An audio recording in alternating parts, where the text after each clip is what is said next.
Welcome back to Ozarks Tonight. It's that time of year where a lot of people set New Year's resolutions, and those usually include, wanting to eat better or going to the gym. But we have a different topic that you might want to consider this year. Sarah Russell from Arvest Bank is joining me today, and Sarah, there's a lot of things people can probably do financially in the new year that would help them out down the road. Yeah.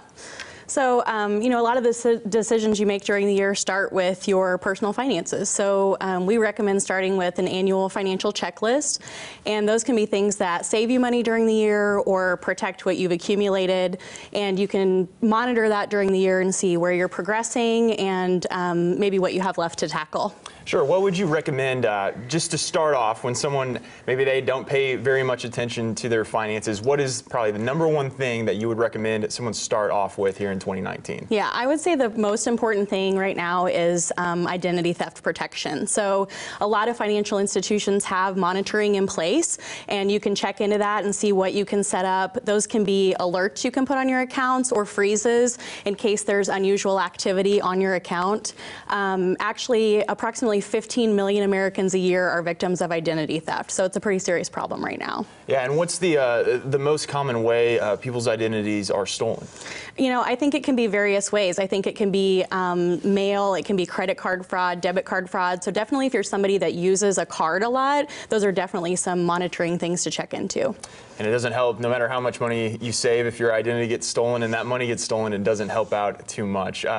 Moving on now, retirement. It's one of those things people need to start thinking of. It doesn't matter if you're in your 20s, 30s, 40s. Now is a great time to start thinking about it. It is. First of the year is always a good time to start fresh. I think from the first time you get a paycheck, you should really be saving for retirement, regardless of your age. So you can typically set that up automatically. You need to make sure that you understand how your company does matching and that you're taking advantage of that. And we recommend that by the time you retire, you have set a goal for 8 times your annual salary. So starting early is good. Okay, and I'm sure a lot of people hear that number and they're like, oh my gosh, 8 times, they might be a little bit behind or haven't thought about it as much, but that money does, if you give to it every month or every time you get a paycheck, it does add up over time. It does. It does. Improving your credit score. That's another thing that, people are limited a lot of time because, their credit score might not be good enough, whether they want to buy a car, house, whatever it may be. What are some ways to start improving that credit score if maybe, you swipe the credit card a little too much in your teens and 20s? Yeah, I think the first thing to understand is that it does take time. So you kind of have to plan to make those corrections ahead of time. The easiest thing to start with is paying your bills on time or ahead of time if you possibly can. We recommend that you maintain a balance less than 30% of your credit limit, and then just don't apply for new credit frequently because that can damage your credit score as well. Sure, and for those that have good credit scores right now, there's some things they could still work on in 2019 as well. Absolutely. If you have great credit, it's always good to check what your current interest rates are. Interest rates are changing so frequently right now. Exploring other financial institutions' rates where you might be able to take advantage of a balance transfer or consolidate payments or even pick up some better rewards on a credit card. Sure, so it's worth taking the time to maybe go through your different cards that you have. Do you have any advice for people that might want to? How many credit cards should people carry? Is there a number? I don't know if there's a number. I would say generally if you look at your overall credit limit that you have with everything you have out, if you maintain that 30% or less balance, that's typically where we see the sweet spot for credit scores to be improving. Okay. There's a lot of different accounts that people can have as well. Checking, everyone's familiar with that. And then, savings accounts as well. How much would you recommend people, adding to a savings account every month or even an emergency account if they have one?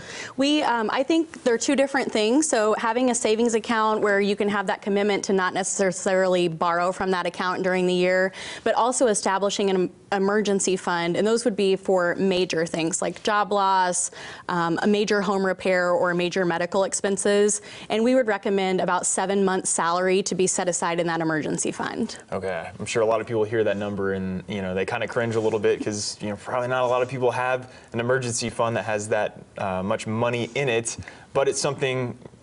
It's a goal. It's a goal to work on. Yeah. It's not something that you're so far away from that number now. To just not worry about it. Yeah. you can always work towards every it. little bit gets you somewhere. So Sure. A lot of people have different things going on with their finances. People might have multiple Hulu, Netflix, tons of accounts that they pay into every month.